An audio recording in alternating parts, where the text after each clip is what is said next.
امتحان میں کامیابی کا اصول بڑا عجیب ہے کہ جو کچھ اللہ عطا فرماتا ہے وہ امتحان کے لیے عطا فرماتا ہے. تو ایک تسلی یہ بھی رکھیے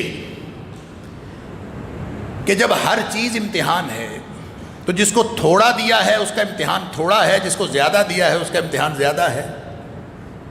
جس کا اختیار چھوٹا ہے اس کا امتحان چھوٹا ہے، جس کا اختیار بڑا ہے اس کا امتحان بڑا ہے. جب یہ تصور ذہن میں آ جائے تو پھر بڑا امتحان بڑی مصولیت ہے، بڑا اختیار بڑی مصولیت ہے. تو اس اعتبار سے خوشحالی کے مقابلے میں مفلوق الحالی انسان کی پسندیدہ ہو جاتی ہے. انسان پسند کرنا شروع کر دیتا ہے کہ بجائے اس کے کہ انسان کے پاس مال و دولت کی کثرت ہو اور وہ امتحان میں پھنسا ہوا ہو، اس سے بہتر ہے کہ اس کے پاس مال و دولت کم ہو، امتحان چھوٹا ہو، اختیار بڑا ہو، امتحان بڑا ہو جائے. تو جس کو یہ سمجھ آ گئی وہ عہدہ لے گا اپنی مرضی سے. اس کو جب دیا جائے گا وہ منتیں ترلے کرے گا کہ مجھے نہ دو. کیوں؟ اگر اس کو امتحان کی کیفیت کا اندازہ ہے اور اگر یہ فلسفہ حیات، یہ تصور زندگی اگر اس کا واضح نہیں ہے تو وہ تو کہے گا کہ بڑے سے بڑا عہدہ دے دو، وہ تو کہے گا مال و دولت آنی چاہیے. اللہ کے رسول صلی اللہ علیہ وسلم نے پوری زندگی اسی طرح سے گزاری. آپ چاہتے، آپ نے حضرت عائشہ صدیقہ رضی اللہ تعالیٰ عنہا سے فرمایا کہ عائشہ، میں اگر چاہتا نا لصارت معی الجبال الذهب والفضة، میں اگر چاہتا تو سونے اور چاندی کے پہاڑ میرے پیچھے پیچھے چلتے، لیکن میں نے یہ نہیں چاہا. کیا چاہا؟ اللہم احیینی مسکینا وامتنی مسکینا. اللہ زندہ رکھ تو مسکینوں میں زندہ رکھ، اللہ موت دے تو مسکینوں میں دے. واحشر لیوم القیامت فی زمرۃ المساکین. اللہ قیامت والے دن مسکینوں میں سے ہی اٹھانا. کیوں؟ یہ بتانا مقصود تھا. مال و دولت برا نہیں ہے، اگر انسان امتحان میں کامیاب ہو جائے تو مال و دولت کا اپنا امتحان ہے، اور جو کامیاب ہو جائے وہ اس میں کامیاب ہو جائے، جو ناکام ہو جائے وہ چاہے مفلوق الحال ہو اور چاہے وہ کامیاب. جب امتحان سمجھ میں آ جاتا ہے تو پھر زندگی کی اونچ نیچ کی کوئی حیثیت باقی نہیں رہتی.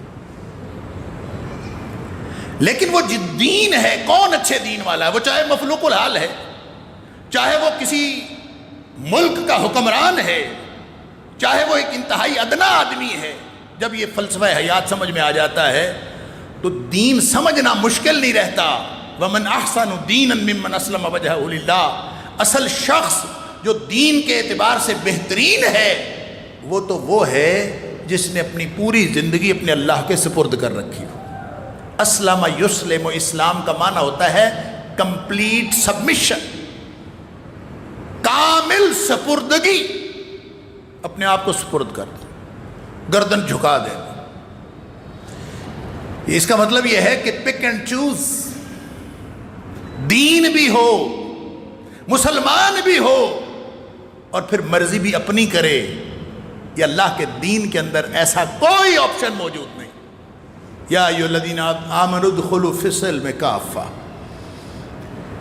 ایمان کا دعویٰ اگر کیا ہے تو پھر پورے کا پورا دین میں داخل ہونا پڑے گا، ادھورا نہیں. پھر اپنی مرضی نہیں چلے گی. دین کے اندر داخل ہونا یہ شہادت گاہ الفت میں قدم رکھنا ہے. لوگ آسان سمجھتے ہیں مسلمان ہونا. جب کوئی شخص مسلمان اپنے آپ کو کہتا ہے تو اس کا مطلب یہ ہے کہ اس نے اپنی گردن اپنے اللہ کے سامنے جھکا دی، اس نے اپنے آپ کو اپنے اللہ کے سپرد کر دیا ہے. جب اس نے اپنے آپ کو اللہ کے سپرد کر دیا ہے تو اب اس کے بعد پک اینڈ چوز کا اختیار باقی نہیں رہتا. یہ کمپلیٹ پیکج اس نے دین کا اختیار کیا ہے، یہ پورا پیکج اس کو اس پر عمل کرنا پڑے گا. یہ دین ہے. وَمَنْ أَحْسَنُ دِينًا. سب سے اچھا دین والا، بہترین دین والا کون ہے؟ جس نے اپنا آپ اپنے اللہ کے سپرد کر دیا. اللہ اکبر. ممن اسلم وجہہ للہ. اپنی ذات اپنے اللہ کے سپرد کر دی، جھکا دی گردن. وَهُوَ محسن.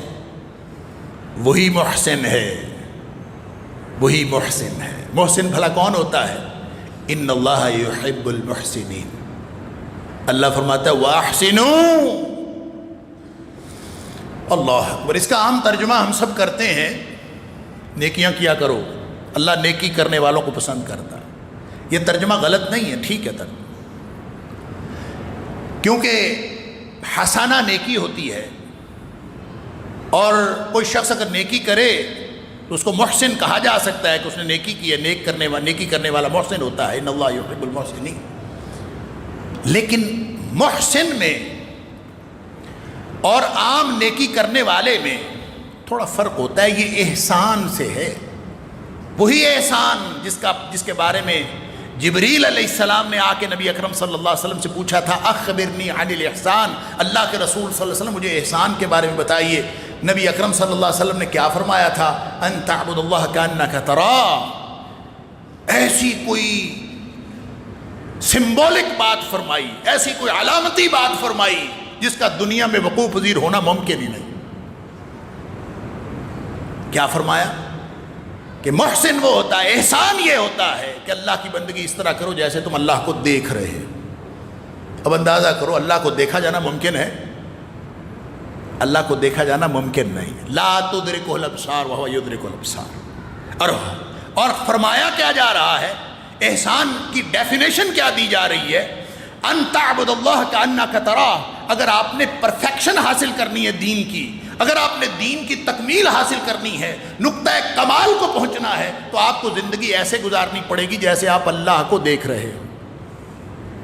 بندگی کرتے وقت اللہ کو دیکھ رہے ہو. تو جو ناممکن ہے اس کو اچیو کیسے کیا جا سکتا ہے؟ جو ناممکن الحصول ہے. اللہ کو دیکھا جانا ممکن ہے؟ دنیا میں اللہ کو دیکھا جانا ممکن نہیں ہے.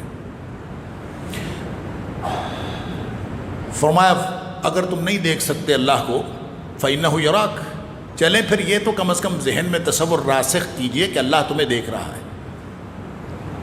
تو یہ تو دوسرے درجے کی بات ہے. پہلے درجے کی بات کیا کہ اللہ کو دیکھ رہے. جب اللہ کو دیکھ رہے ہیں، اللہ مجھے دیکھ رہا نہیں، وہ تو ہے ہی، میں اللہ کو دیکھ رہا ہوں.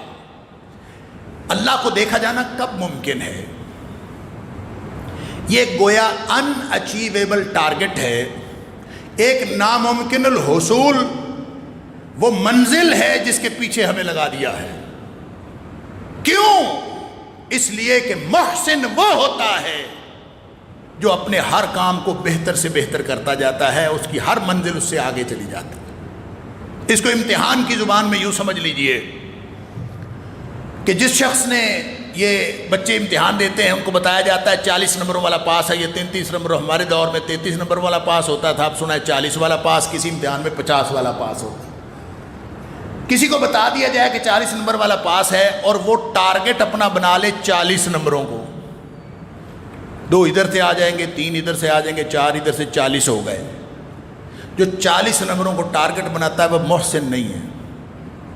پاس ہو جائے گا، محسن نہیں ہے. محسن وہ ہے جس کو پتا ہو کہ میرے 40 نمبر آ رہے ہیں پھر بھی محنت جاری رکھے. جس کو پتا ہو میرے 50 آ جائیں گے پھر بھی محنت جاری رکھے. جس کو معلوم ہو کہ میرے 100 میں سے 80 نمبر آ جائیں گے پھر بھی محنت جاری رکھے. اس کو معلوم ہو کہ میرے 100 میں سے 90 نمبر آ جائیں گے پھر بھی محنت جاری رکھے. جو پوری زندگی محنت جاری رکھتا ہے اور اوپر سے اوپر چڑھتا رہتا ہے وہ ہوتا ہے محسن.